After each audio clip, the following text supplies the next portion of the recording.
एक गरीब आदमी बद्दू रात के वक्त वो कहीं बेचारा सुबह से चला था, मदीने पहुंचते उसे रात हो गई। उसने डरते हुए ना खैमा ही बाहर लगा लिया। जहां रात हुई ना, आधी रात को 1-2 बजे समझ ले पहुंचा मदीने, तो उसने बाहर ने खैमा लगा लिया।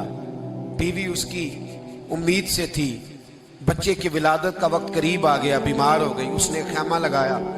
बीवी अंदर है। हजरत उमर फारूक गश्त पे थे रात को, साथ एक गुलाम था। हजरत उमर फारूक रज़ी अल्लाह ताला अन्हु कहने लगे वो आग जल रही है थोड़ी सी, पता करो कौन है। तो आपका गुलाम पता करने गया तो बद्दू ने डांट दिया, कहने लगे जाओ तुम्हें क्यों बताऊं। हजरत उमर खुद गए, कहने लगे मुसाफिर भाई बता तो सही। कहने लगा जी छोड़े, मैं आपको क्यों बताऊं, मैं कौन हूं, कैसे आया हूं। फरमाया खैमे के अंदर से कराहने की आवाज आती, कोई दर्द से चीख रहा है, बता हमें बात क्या है। कहने लगा जी मैं फलां बस्ती फलां इलाके का एक गरीब हूँ, अमीरुल मोमिनीन उमर फारूक से मिलने आया हूँ और रात हो गई है तो यहाँ खैमा लगाया है, सुबह मैं उनसे मिल के चला जाऊंगा। तो रात को तकलीफ देना पसंद नहीं किया, तो मेरी बीवी उम्मीद से थी, अब बच्चे की विलादत का वक्त करीब है, पास कोई नहीं। हजरत उमर कहने लगे तू ठहर, मैं अभी आया।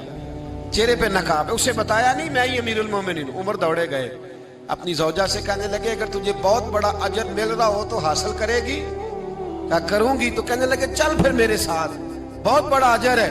एक दोस्त के यहाँ विलादत का वक्त है, जरूरत की चीजें साथ ले लो। उस औरत ने थोड़े दाने ले लिए, घी ले लिया। हजरत उमर से कहने लगी लकड़ियां इकट्ठी कर ले। अमीरुल मोमिनीन, काउंसलर की बात नहीं बता रहा आपको, मैं आपको एमपीए की बात नहीं बता रहा, एमएनए की बात नहीं बता रहा, जो 10 गांव को मिला के चेयरमैन बना उसकी बात नहीं बता रहा, उसकी बात बता रहा हूं जो 22 लाख मुरब्बा मील का हुक्मरान है।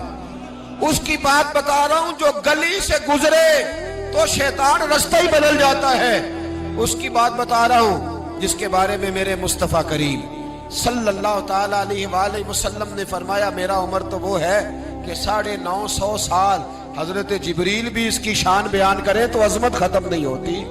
इतना बड़ा शख्स।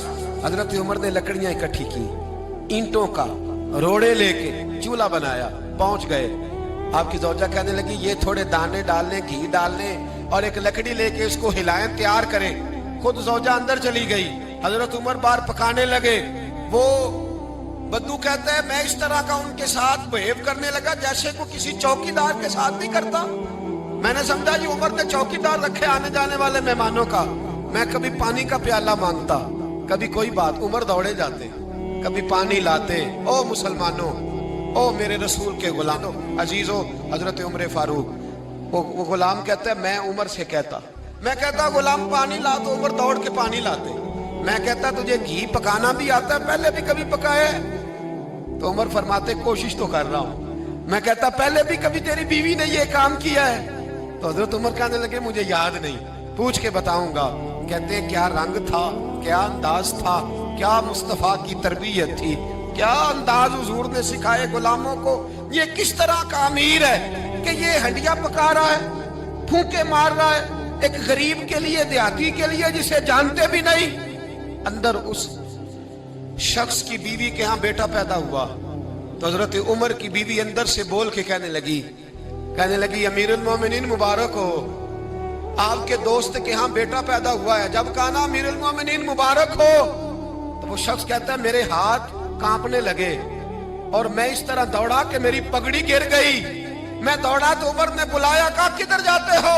कहने लगा आप अमीरुल मोमिनीन हैं, आप अमीरुल मोमिनीन, आप उमर हैं। कैसरो किसरा जिसके नाम से कांपे आप वो हैं, जिसे मुस्तफा ने दुआ मांग के अल्लाह से मांगा वो वाले उमर है आप, जिसके लिए अलीउल मुर्तजा फरमाते हैं मैं रोज दुआ करता हूं वो वाले उमर है, जिसके बारे में अबू बकर सिद्दीक ने फरमाया था कि मैं अल्लाह से कहूंगा मौला जो तेरे महबूब की उम्मत के हक में सबसे बेहतर था मैं उसे खलीफा बना के, वो वाले उमर है।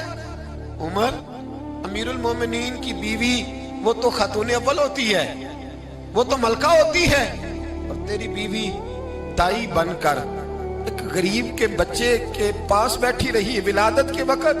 उमर अमीरुल मोमिनीन होके तेरी दाढ़ी सारी धुएं से भर गई, तो ड्यूटी करता रहा। तो सैयदना उमर रो पड़े और उस बद्दू को सीने से लगा के कहने लगे तुझे पता नहीं तू कहाँ आया है, اس شہر کا پتہ ہے؟